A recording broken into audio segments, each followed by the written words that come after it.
Take a deep breath.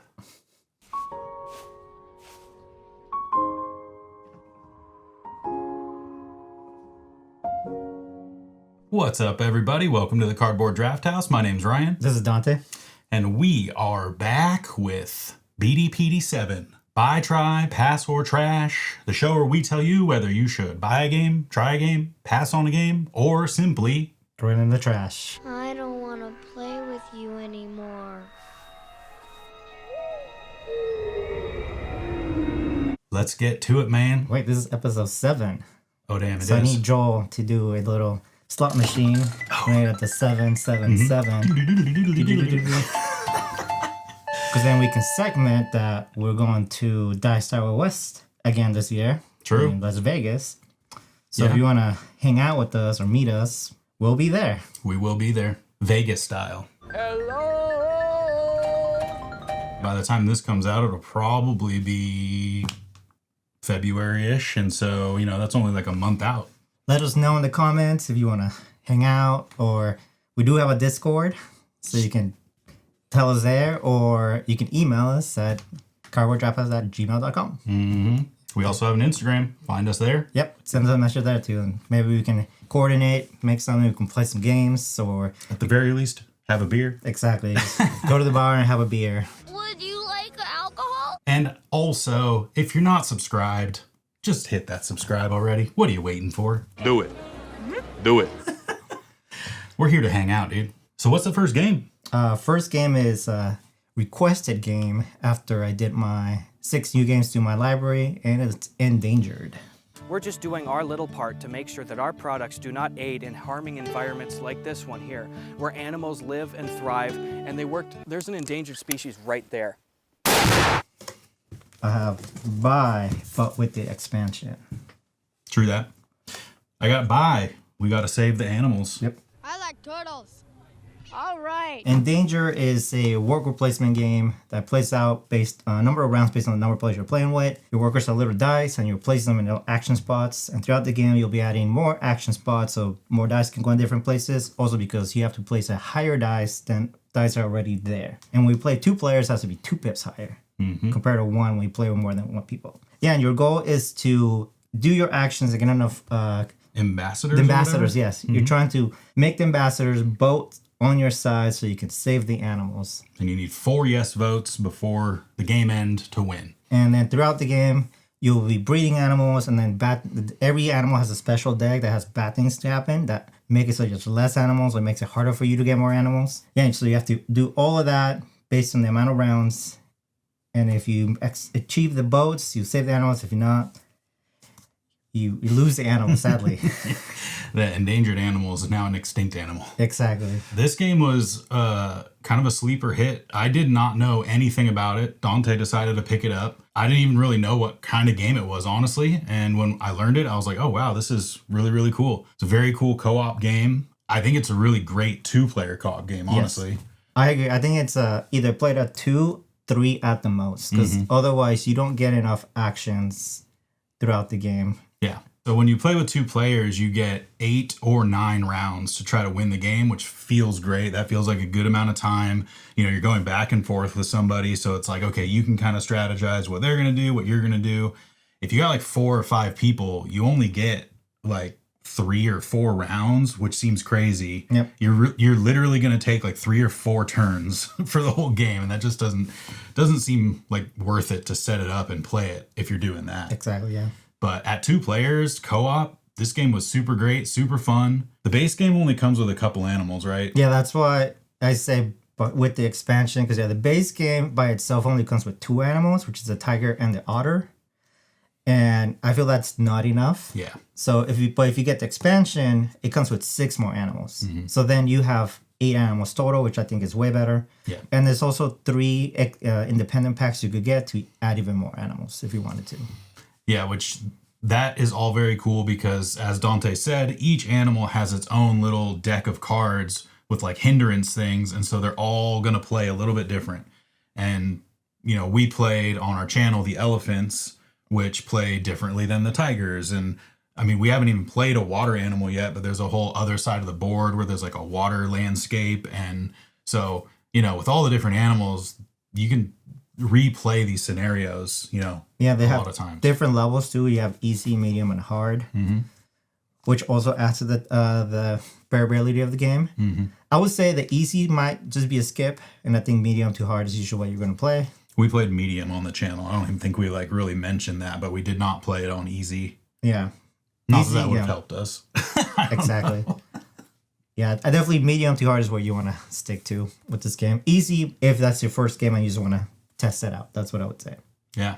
But yeah, if you're into co-op games, especially if you've just got like one other person that you play with a lot, I would say this is a straight up easy buy. Yeah. Very cool game. There was a lot of decisions to make, a lot of conversations to have, and it was a lot of fun when we played it. Anything else on Endangered, or are we moving on, dude? I think I'm good with it, yeah. It's a buy, but with expansion. For sure. What's our next game? The next game is a little small box game that got recommended to us through comments on the channel, and that is Up or Down. Little elevator theme game. Before we get started, does anyone want to get out? How do you feel about Up or Down? I got try. Can't stop taking my cards. I put buy and I said put it in your pocket. So Up or Down is just a card game. Comes in a little box that you probably could fit in your pocket. You set up the cards in sort of a circle. There's going to be 6 in a circle with 2 decks in the middle. Some cards are face up, some are face down, and you have your hand of 3 cards. What you do on your turn is you take one of your cards and you play it out into the circle, and wherever your card slots in between 2 numbers, like if you played a card 40 and there was a 45 and like a 39, your 40 would slot in between those 2, and you get to draft or take one of the 2 cards on either side of the card you just played. You're allowed to have 3 columns of elevators, and you're sort of trying to do a set collection with colors and stick to ascending or descending numbers. You just keep playing until the decks in the middle run out. Add up your elevators, and whoever's got the most points wins. Yeah. And if Keck takes all your cards, it's not going to be you. He took your cards. Yes. Yoink! Yoink! I think I need to play it more to see if it's a buy, just so see if it gets samey. Otherwise, I think it's a very cool, chill game where you can have a conversation. Because when we're playing, we're just chatting and talking. It's like, I'm going to take this card and then flip this over. It's like, and I thought that was a lot of fun. It's one of those where you have some cards in your hand, and so you're limited to where you can play. And so you're like, well, I literally have like these 3 or 4 options, you know, to work with, but it still works. It's not like you feel boxed in, and you're like, dang, I can't do what I want to do. You need to make those choices and pivot. Pivot! You know, what cards you're drafting, and you can trash some of your columns to, you know, pivot. Pivot! That column is just not working out. I got to do something else. Pivot! Shut up! Shut up! Shut up! It's a very cool game. I will say, yeah, when we played every single turn, I was like, oh, I'm lined up. I'm taking that card. I know exactly what I'm going to do.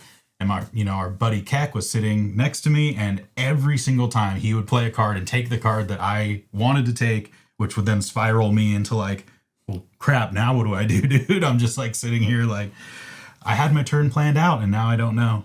But that's how it goes. Yeah. And then he beat me.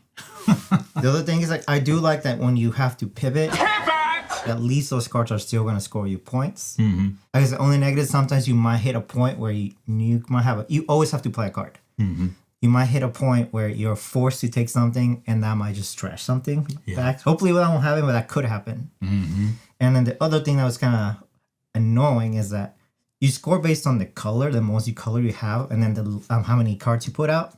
So you might not get the same color, and you might have this giant row, but if you didn't get similar colors, it's not going to score very well. So you'll look at your column, and whatever color you have the majority of, so if you had 5 cards of the same color, they're all blue or whatever, and you had 10 cards in that row, you're going to score 10 times 5, you get 50 points for that column. But if you had a 10 card column and you only had 2 of like every color, you know, that's not scoring you nearly as many points. And that's what kept happening. Keck kept taking I had it lined up with these colors, and I'm like, dude, this fits perfect. And then he would take it, and so then my columns weren't scoring as well. But I also enjoy with this game that they do give you variable setups for if you want a shorter game or like a full game. We played at the full game length, But I could easily see us setting that up for like a short game, and it would only be like 15 minutes or something. And, you know, just hammer that out at the end of a night, or maybe at Dice Tower West with y'all. Yeah. At the bar. Can I have another soda? We could get a pizza too. Mm-hmm. Yeah, so it's just beer and pizza. That sounds great. Mm-hmm. Why are we there yet? Let's go. See you guys. Joel, put us on a plane flying. Yeah, to Vegas. Well, yeah, that was Up or Down. You got anything else to say about that? No. So what's your next game? The next game. Oh, man. The next game is not one that we played on the channel, at least yet. Maybe we will. Who knows? It's Clank Catacombs. We got a writer. A writer. Good one. Oh, boy. I wonder what it could be about. Oh, you know. What do we think about Clank Catacombs, dude? I have a try. It's been 6 years since we played Clank. Nice. I put buy, and I put Clank triggers me. I can explain. Which this seems to not make sense, but I will explain. Let me explain. Clank is a deck building game. I mean, dude, when did the first one come out? It's like kind of classic, I feel like, at this point. It's probably like 2015 or something. Really, yeah, while ago. Yeah, the very first Clank. That was one of the first games that I got that like got us into board gaming. It was one of the first deck builders that I got. You know, you're deck building and you're running around this dungeon trying to scoop up relics and treasure. It is a push your luck sort of game because you can delve deeper into the dungeon, but if somebody grabs a relic and gets out, you know, that speeds up the clock and you might get knocked out when you're down in the dungeon, and then you don't score any points and you're gonna have a bad time. So where's the part where we have a good time? We got into Clank Legacy at one point, and we were playing 4 players, and we made it through about 7 episodes or something. 5 sessions. We got halfway through the game. It was 5. And I didn't win a single time. And the last time we played, I was like, I am a shoo-in to win this. I made it out. I got my 20 extra points from making it out. And the only person that was a contender was you, and you were not going to make it out for sure. I was like, mathematically, he cannot make it out. And then I think you got like one of the little tokens, the speed potion or something that gave you some extra boots. Somehow he got extra boots, made it out. And I freaking I was like, well, I'm retiring from Clank forever. I'm never playing this again. And so that was 6 years ago, because my Facebook feed is like 6 years ago we played Clank Legacy. It popped up like this morning before you were recording. It was this week. Holy crap, that's funny. That triggered me pretty hard, and I was just like, dude, I am over this freaking game. And so yeah, we didn't play it for 6 years. What Clank Catacombs does to fix the original Clank and Clank Legacy issues is that you no longer have just like a static board. Yeah. You have these tiles, and they're all hidden, and as you are running around the map, you flop out new tiles, and you're sort of exploring and growing the dungeon in various ways, instead of being able to see everything laid out in front of you, which I think was what eventually kind of killed that game for me. Because you could just see where people were running to, like, oh, Dante's going for that relic, so I can either try to, like, race him to it, or I have to pivot. I don't think it's gonna pivot anymore. You think? You know what I mean? Like, Yeah, then the legacy aspect of adding the stickers didn't really change it that much either. nah. It was like your cards would get, like, better, because, oh, now I can, like, put a coin on the card, or, like, now it adds an extra boot or something. Yeah, But that was the point where we added that giant sticker to the board. That was a pain. yeah, we played 5 sessions and quit. I quit. He quit. Me and Joe wanted to finish, and he was not about it anymore. No, I was like, you guys can just play it without me. Just write me out, you know? RIP my character, whoever it was. But yeah, I got Clank Catacombs. We just played it the other night. We got the band back together. It was literally the same 4. Yep. It was me, you, Joel, and Tammy, who were playing the Legacy version. And we played Clank Catacombs, and I just felt like it was just way better. I really like the aspect that you add the tiles, and you never know what path is going to change or how everything's going to be changed. I also like that sometimes that you can actually rotate the tiles, so then you might be going one way and they might move you to a different way. I thought that was really cool and clever. Mm-hmm. Actually, in our game, Joel got moved to a way so he couldn't escape, and he actually ended up not leaving the dungeon. Mm-hmm. He stayed there forever.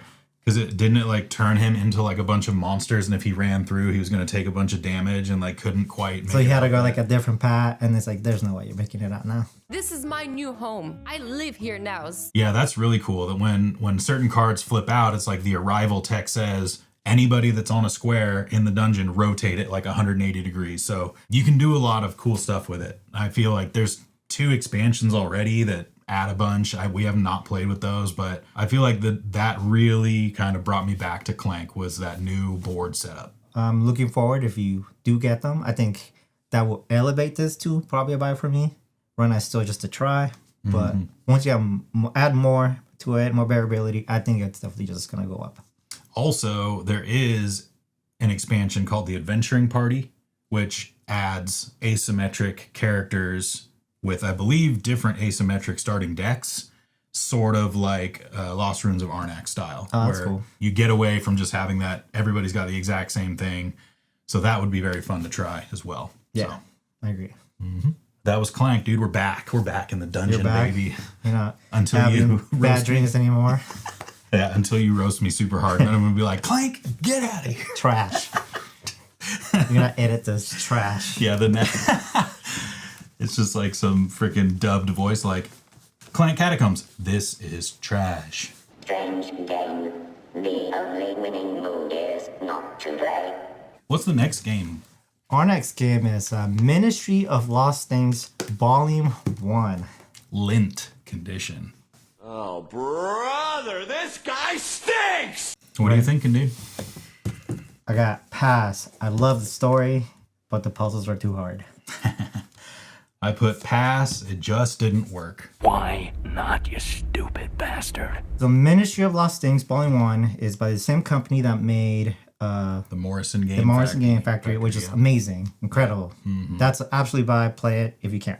So this is the same company, similar story where you get a little box and it has a little, you go on an app and it tells your story and you place things in. But this one, again, the theme is amazing. This is like the borrowers in a weird way. You have like little creatures that go into like time dimensions or something and they grab things that are lost and they bring them back to this world. So you just have this world created of lost things. So it sounds amazing. Yeah, like anytime you ever lost a sock in the laundry machine, it's those little creatures came, got it, and they brought it to their universe in the Ministry of Lost Things. Yeah. It gets tagged and like put into an evidence locker, and they try to return it to their owners, but they don't always make it. And the whole theme is that they took something they should have not taken that was very important. So now your goal is to try to find that lost item, And bring it back. bring it back. This is sort of a little box version of the games that Post Curious makes. As Dante mentioned, we played Morrison Game Factory, which was like just an absolute banger. Super buy. Great story. Like, I was tearing up in that one, dude. Yeah. Spoiler alert. Like, it gets heart-wrenching. That was a very, very cool one. It has some bits where you have to read kind of a lot, but like, these are escape rooms in a box kind of a thing. And so the story is a big part of it. And so I didn't mind the chunks of reading in that because it's a one and done thing. You do it once, it's like maybe a 3-4 hour situation, and then you're never going to play it again, more than likely. This one just like was clunky, and yeah, the puzzles were kind of weird sometimes, and The puzzles were very weird and they required a lot of like more thinking than usual. I mean, were a lot more complex, and to come up with the solution to get answers, I'm like, that's really, really hard. I mean, especially when one of the people playing with you just destroys your whole puzzle when you're halfway done with it. Yeah. So yeah, during the game, there is a puzzle. I won't tell you what the puzzle is made out of. I was building it, I was working it, and our buddy Joel was just like, I think you're doing it wrong. Yeah, just destroys it. And then just like, let's try this. And he starts building and just put it the same way I did. I'm like, oh, he's like, you were doing it right. I'm sorry. That was such a great moment. I'm helping! I'm helping! I'm helping you! We also probably played it with a few too many people. We had like 6 people, 2 or 3 just didn't have stuff to do Right. a lot of the time. So, maybe if we had only played this with like 3 people or 4 max, Probably 4 max would have been, yeah. it could have been okay. But, there were some where it was just like you're looking at the cipher for some sort of thing, and you're doing the thing with the numbers behind your head, and like when you finally figure out like what it is, you're just like, dude, how are we supposed to like, I don't know. Yeah, some of those final puzzles were like, how do you figure that out? How do you come up with that? We used all our hands just to try to get the answer, finally figure it out, and it's like, yeah, that's very, very hard. Maybe it was just like too much thinking after drinking, but I don't know. They are making a volume 2, which I would try. Yeah, I would try it. They do make other big box ones like Morrison Game Factory. Like there's the Emerald Flame, and that one has like a sequel out now. There's one called, I believe, Adrift. I mean, I want to give them all a shot. I would say I hope we don't fall down the time stories brain hole where like you get hit by like 2 good ones, and then you just start playing bad one, and they're like, maybe the next one will be better. And it's not. End up like him with like a stack of them, and like only 2 or 3 of them were like good, and then the rest were just like no. Yeah, time stories, pass. Trash. Yeah, I mean, some of them actually probably became trash. But what's crazy is some of the episodes were like buys. So yeah, that was just all over the place. Anyway, we're on a tangent now. Yeah. We're on Tangent Island. So that was Ministry of Lost Things. Dude. Are we ready to get out of that dimension? Yeah, so that was a pass from both of us. But we'll still try the future ones. Yeah. What is the next game? Our next game is Tag Team. Man, if I could spell, that'd be... Good? Mm-hmm. I got by reading the card explains the card. I have try, and I want more fighters and abilities. Tag Team is a battle game. It's a 2-player game where you choose a fighter, and each fighter has their own deck. You get 2 fighters, so you have a tag team of 2 fighters, and you're trying to hopefully make the decks work together. And it's a game where you never shuffle your deck. You only add to it. You're just sliding cards into your rotation. And it's an auto battler. So like you set your deck configuration, and then you're just going to flip over the top card of each person's deck and then resolve the cards. They kind of hit at the same time, whether it's like healing or adding power or dealing damage or popping off a special ability of some kind. Like I mentioned on my thing here, I want more fighters and abilities.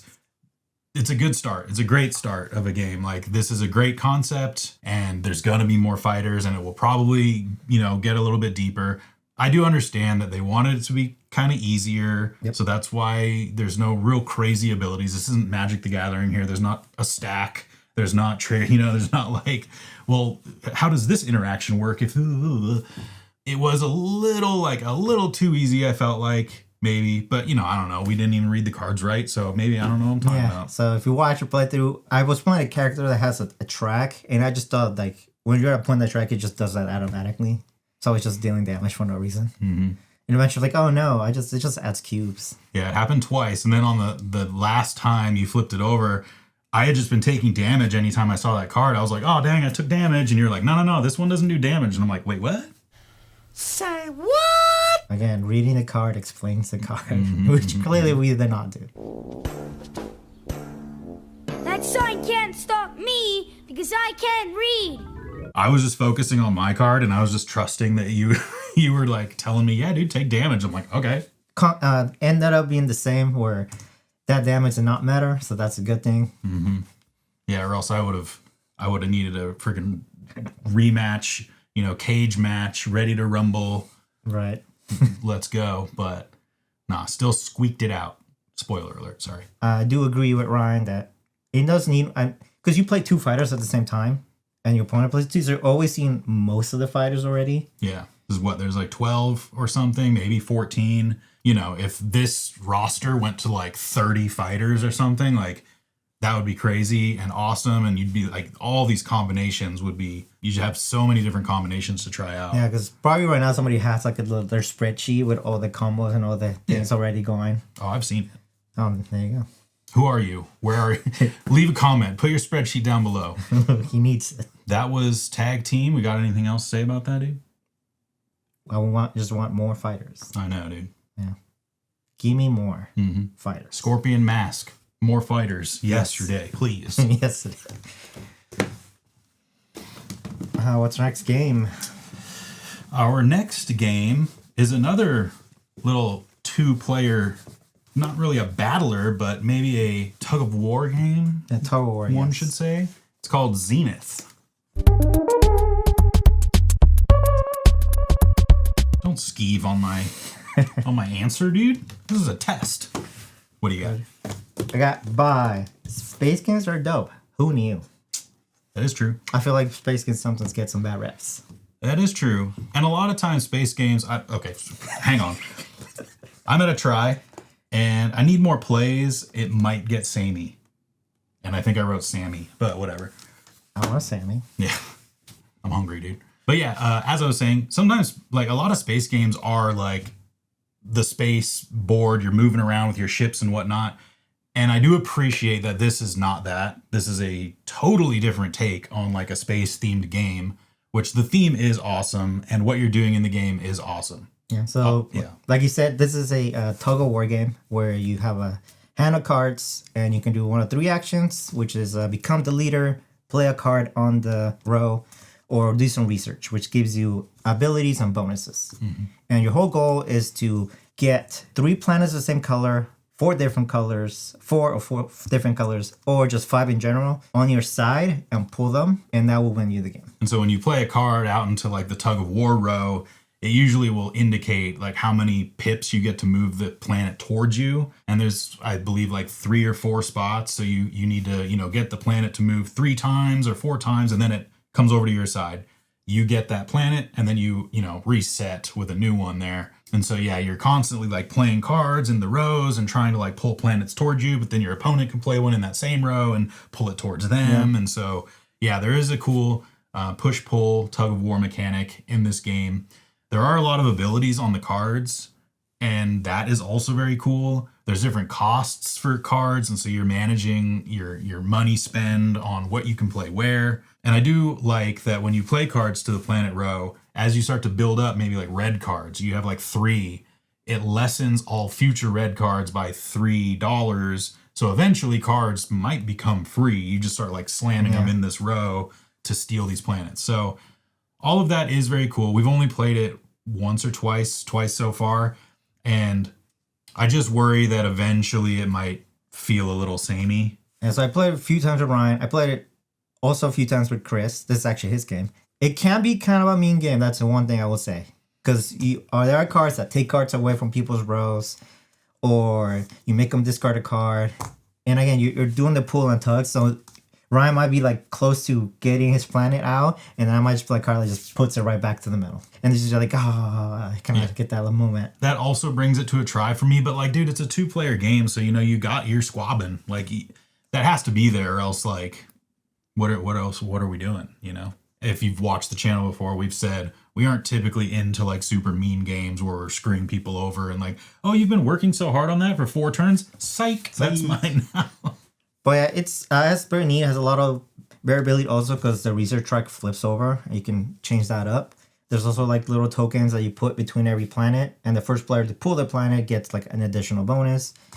And yeah, the cards all have different abilities, and actually it comes with a little sheet back and forth that shows you pretty much what every single card is. So if you need to look something up, it's there. And that is another reason right now that I have it at a try. That sheet of iconography is a little crazy. And even when we were playing, sometimes we would do something and go like, wait, dude, that's not that icon, that's that icon. Like he mentioned before, there is an icon that is literally pull a planet back to the middle. Yep. But then there's also an icon that's like you can only move a planet if it's on the middle. And those are 2 different icons. They look similar-ish, kind of. That was a little bit fiddly for us at first, was just like trying to figure out all the iconography of all of this stuff. But I think eventually you would get it. Yeah. You would learn it. I think if it does become samey, hopefully they add more cards. I think that's all this game needs. Maybe change the research tracks a little bit and then just add more cards. Yeah, for sure. There was a funny story of when we played, when you do stuff on the research track, there's 3 different like icons on the cards. There's like animal paw print, and there's like... That's robot and human. Yeah. And so you need to discard a card that has that icon to do that research track. And I had been going up one of the research tracks, and all I needed to do on my last turn was play something on like the animal research track, and I would win the game. So it went to Dante's turn, and he conceded. he was just like, oh, well, you got me, dude. Like, there's no way I can win. Like, you got it. So, and I was just like, you sure you want to throw in the towel, buddy? And I was like, why don't you play it out? So he like plays his turn, and I didn't have an animal card in my hand. He totally thought I did. I was making it seem like I did, but I didn't. And so then I had to just like play a turn and do something stupid. And he was like, oh, so now he's like trying to race, you know, to get me before I find an animal card. But I did eventually get an animal card and win still. But don't throw in the towel early. Name of the game. Name of the game. Well, that was Zenith, man. Yeah. I don't have anything else to say about that. Me neither. Just want to play more. Yeah. I will say it's like a high try for me. That's like, you know, the needle is very close to buy for Zenith. So what's our last game? Oh, man. Our last game is the most controversial. We saved it for last. It is an Ark Nova game called Sanctuary. Not Ark Nova, Sanctuary.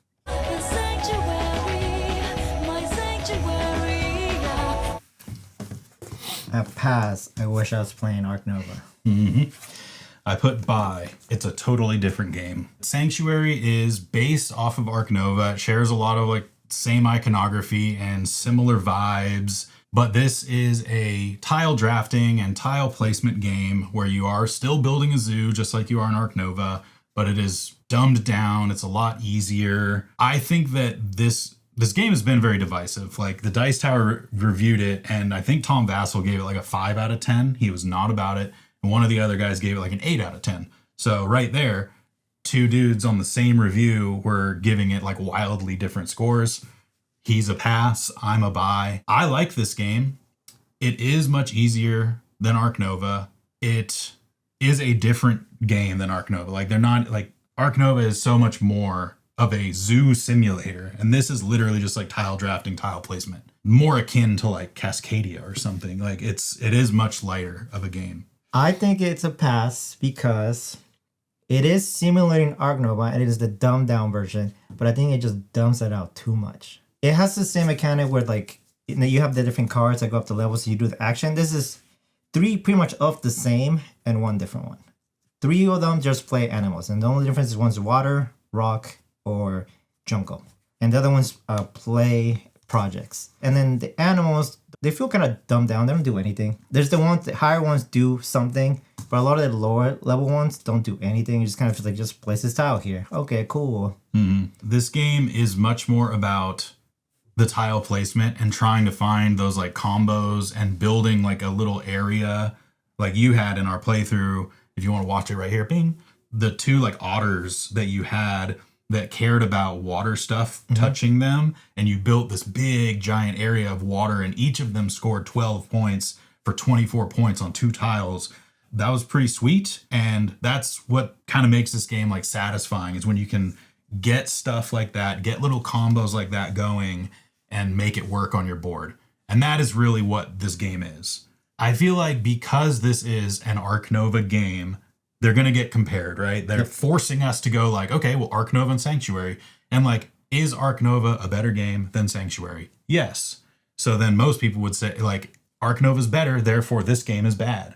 But I don't think this game is bad. They're both like good games. They're just literally different freaking games, right? Yeah, it's not a bad game. It's just, I'd rather do all the things you do in Ark Nova. For sure. And this just dumbs it out too much. I played this one with my wife, Tammy. She really liked Sanctuary. She said it is very approachable. Like I taught her in 10 minutes or so, you know, and we're often playing. Where Ark Nova, you know, she doesn't play quite as heavy of stuff as often as we do. I mean, she totally can. She's played Ark Nova before. She said, like, if you guys are going to tell me that we're playing Ark Nova on the weekend, like, I need to mentally prepare, like, the day before and, like, you know, prep. I need to, like, do some studying or whatever. With Sanctuary, it's like, lay out the tiles and we're jumping into play. And so she much more preferred Sanctuary. She really liked that. She liked, you know, like I said, the tile drafting and trying to make those combos happen. Would I want to play Ark Nova? Like, or if you were going to say, like, which would you rather play? Yeah, I would probably rather play Ark Nova. But if it's the last game of the night and it's like 7:30 and you're like, we have one more game to play. Well, then you play Sanctuary. Yeah, I'm like, do you want to play Ark Nova right now? I'd be like, no, that's like going to be 3 hours, dude. Stop it. Get some help. Sanctuary, played it in, an hour 20 or something. So it has its place. Yeah, I would say the other things I don't like is, there's some randomness when you get the tiles. If you get mating pairs, I think that's a huge advantage because then you just get the free little token that lets you achieve the goals faster. Sure. And if you don't get mating pairs, you kind of slight disadvantage. And then the other thing is like the buildings. You can play buildings for free. If you don't draw any buildings, you don't get those like free slight bonuses you can get. And that feels kind of lame. But even in Arc Nova, there's 10,000 cards that you have to shuffle, the stacks like this tall. That's very random as to like what you get in Arc Nova too. Sometimes you're like, dude, I just want to get primates and I cannot like seem to make that happen. So you got to pivot based on what cards you get. Same thing happens in this game where, you're just getting these tiles and you're like, well, I guess I'm making this work, Yeah. I guess my complaint is just the buildings are free. You could play them for free. True. And if you don't draw any, you just don't get any of those free plays. Somebody just say, oh, building, I can play this. Oh, building. And you just get slight advantages that the other player doesn't get because he just did not draw any buildings. And again, you can play them for free. Some have requirements, but you can build up to it. But again, it's a free placement tile that somebody gets and gets like a slight bonus, and now you're like just lightly behind just because you never drew any of them. I do wish there was an expansion with some more tiles where there was like a little more interactions with like maybe reveal tiles off the top of a pile until you hit a building and then you get it. So you're like gonna for sure get a building because there are animals that say like take all the buildings that are out in the row. Or there's a project, you had one, I believe, where you were trying to get the benefit, but there were no buildings. So you're like, dude, I can't even play. I'm playing this for no benefit. Whereas if it said just flip off tiles from the top of the pile till you hit a building and take it, you're always going to get that benefit. So that could be nice. Also, there's no real way to manipulate the row. There's no way. Just like in Arc Nova when they did the water animals with that wave and it like made things like slide off the end. Maybe something like that with some more tiles that would make those shift and kind of like churn through a little bit. And our gameplay, we had like a small animal, a barn animal, whatever those are. The pony. Yeah. It wasn't pony. It was like the goat or the rabbit or something. It just got stuck at the bottom and nobody ever took that. So we had one less tile to ever look at. Until I believe at one point I played a project which made my thing shift down to level 1 and then I was forced to take it. Yeah. But then I used it as fodder to like discard to something else. So whatever. And also one last thing, sometimes I feel you do get dead turns in this game. There was turns where like, oh, you have to take a tile. You always take a tile. And it's like, oh, I can't really play any of these or none of these work. So I need to take 2 tiles. And then you draw 2 tiles like, oh, these are garbage. So you just literally discard all the tiles you just drew and you didn't do anything, which happened a few times in our playthrough. You did have to do that a few times, but also, spoiler alert, in case you want to go watch our playthrough right up here, Ping, you won. So even though you had a couple of those turns where it felt garbagey and you just like drew tiles and didn't do anything with it, you still ended up winning. So I don't know. I mean, there will be turns where that happens, right? But it's just a waste of turn. Yeah. I would say my play was built up of those 2 otters and the water animals, and that just somehow all came together to score really big points. Yeah, but that's cool when you can make that happen, I feel like. Yeah. So. I'll agree with that. And that's where we're going to leave it, dude. We built a zoo with Matt Damon. Yeah. And I passed on that zoo. Ryan bought the zoo. I bought the zoo. I drove by him like, I'm good. Nah, you're all... I'm going to go to the Steer River Zoo, that's Arc Nova. Well, that was our episode of BTPT 777. Yeah. We're headed to Vegas, Dice Tower West. Dice Tower West. This is our 2nd year going to it. Yeah. If you want to meet us, send us a message, Instagram, Discord, or just send us an email. We would love to meet you, have a beer, play a game, do something. Or if you just see us there randomly, maybe you didn't watch this episode, and then maybe you see us there and you go like, hey, wait, I think I recognize that guy. Come say what up. Wait a minute. Who are you? We've never been recognized in public before, so I will probably assume that one of my friends said, hey, go say to that guy that aren't you that dude from the Cardboard Drafthouse? And I'll say, you are a liar. You don't know who. You've never seen this. You don't know what's going on. I don't believe you. Who knows? But yeah, as always, remember to like, comment, subscribe. We love doing BTPD, and we look forward to doing them more. And anything else? Just remember to play and drink responsibly, y'all. Yeah, and we'll see you at the next one. Have a good one. Bye, everyone.